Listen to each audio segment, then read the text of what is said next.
Have you ever chased after a dream only to find, once you've grasped it, that your heart still feels empty? Have you ever wondered why the more we pursue fleeting pleasures, the more elusive true joy becomes? Welcome back to our channel. I'm your host, and today I want to share with you two fundamental truths. First, that our habitual cravings are like marauders in a desert, promising relief but only leading us deeper into thirst. And second, that the real source of happiness lies not in chasing external gains, but in transforming our inner relationship with desire itself. From the earliest Buddhist discourses to modern psychology, sages and scientists agree that desire is a double-edged sword. It drives us to achieve, to learn, to connect. Yet when it tightens its grip, it breeds anxiety, dissatisfaction, and endless craving. Why is that? Because every object we cling to, be it wealth, fame, or even the hope of everlasting comfort, is inherently impermanent. As soon as we think we've secured our prize, fate shifts, fortunes change, body and mind age, relationships evolve. The very thing we relied on for happiness becomes the ground of our suffering. Consider the story of a young artisan in ancient India who devoted his life to carving the finest ivory statues. Each morning before dawn, he polished his tools and prayed for the skill to create works worthy of the gods. In time, his reputation spread, and kings commissioned his sculptures at princely sums. Yet even as gold filled his coffers, he found no peace. His nights were tormented by visions of imperfections in his work, and his days consumed by fear of losing patronage. One night, exhausted, he wandered into a forest grove where a silent monk sat under a bodhi tree. The artisan lamented his plight, and the monk smiled gently. True mastery arises when the hand is free from grasping. At those words, the artisan felt a subtle release. The desire to please vanished, leaving only the joy of the craft. In that moment, he carved his masterpiece without expectation, and with perfect ease. In another era, a wealthy samurai in feudal Japan amassed lands and titles, believing that status would shield him from worry. Yet each conquest only steeled his ambition, and each new domain brought new threats. Haunted by the specter of loss, he roamed castle corridors at night, sleepless and restless. A wandering poet he once scorned found him pacing one stormy evening and offered an ink brush and paper. "Write what you truly seek," the poet urged. Reluctantly, the samurai painted a solitary lotus floating on dark water.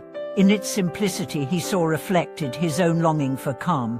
As rain tapped the roof, he realized that the lotus flourished precisely by opening to the water, not by resisting it.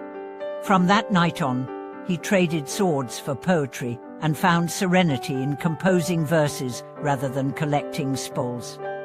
Modern neuroscience has revealed that the brain's reward centers light up when we anticipate pleasure, yet quickly adapt, requiring ever greater stimuli to sustain excitement.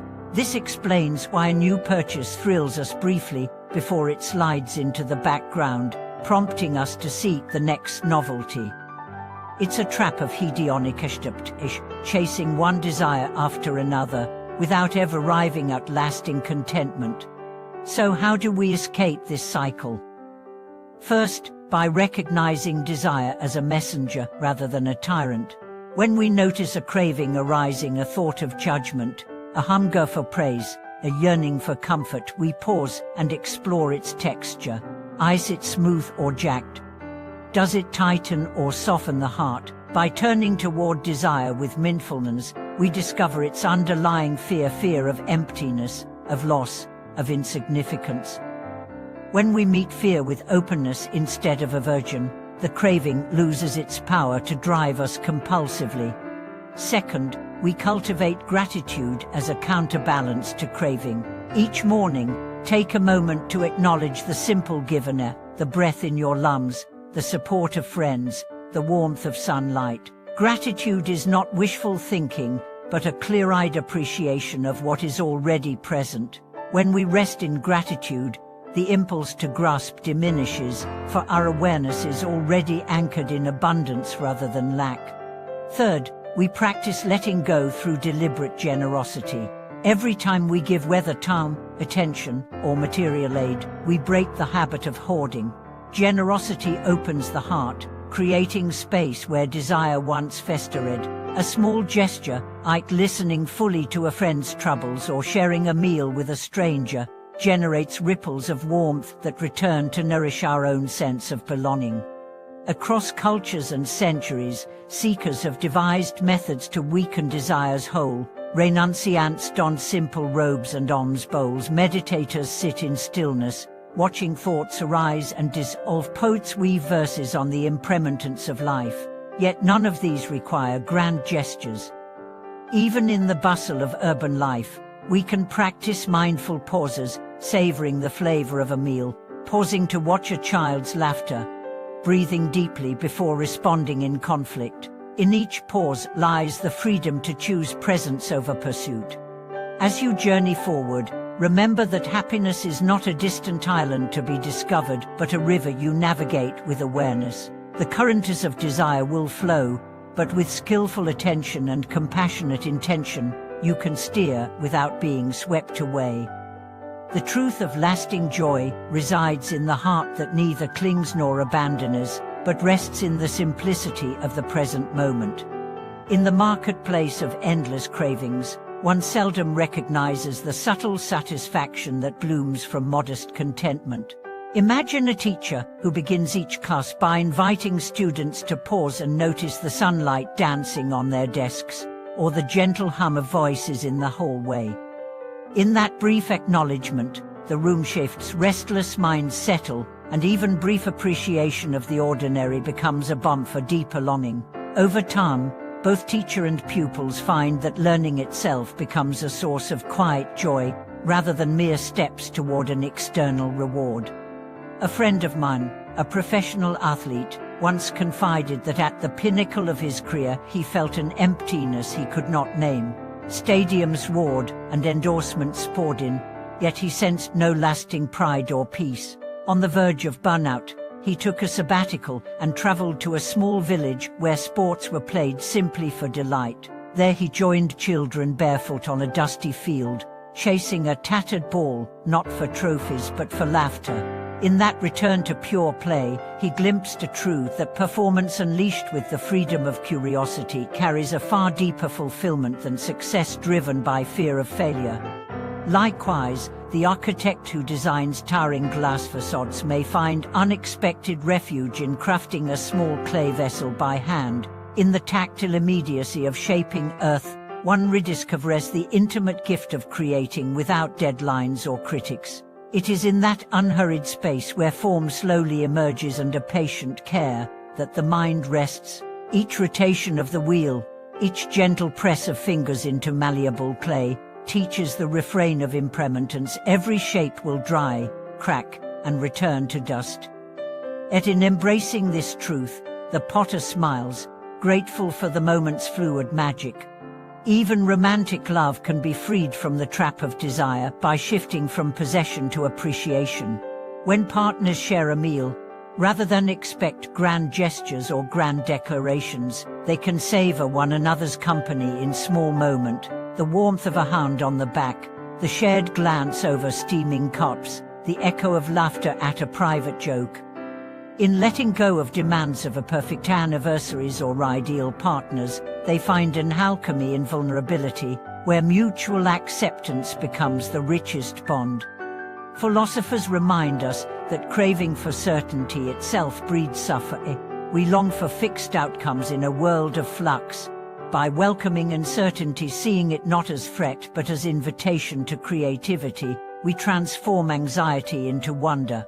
A scientist in a high-stakes lab learned this lesson when her experiments repeatedly failed. Frustrated, she began to view each failure as data, each unexpected result as a clue. She found that curiosity, unfettered by attachment to results, led her to breakthroughs more profound than any she had originally sought. On the spiritual path, Meditative inquiry into the nature of self reveals that clinging to an independent, permanent identity underlies much of our craving. As we sit in silent observation, noticing that thoughts, sensations, and emotions arise and pass like waves on the shore, our grip on a fixed self softens. In that spacious freedom, desire loses its tyrannical edge.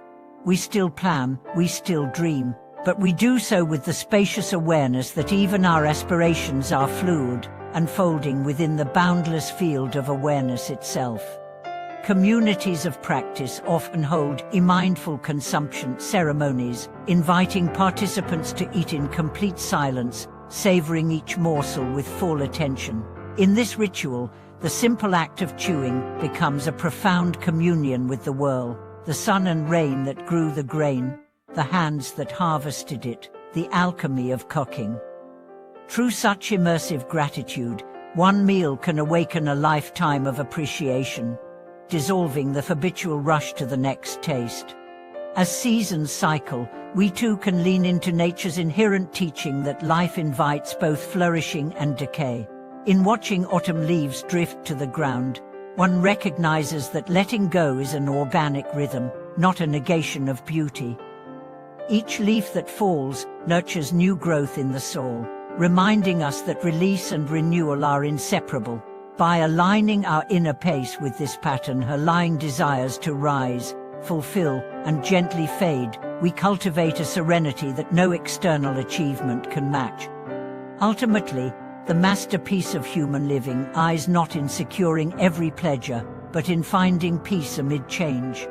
Desire, when understood and welcomed, becomes a flickering signal guiding us toward deeper question: what truly matters?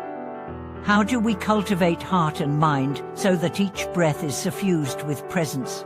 In answering these questions through life's small gestures, in each act of mindful listening, each offering of kindness, each moment of gratitude, we discover that happiness is less a distant destination than the tender unfolding of awareness in every ordinary now. Thank you for watching this video.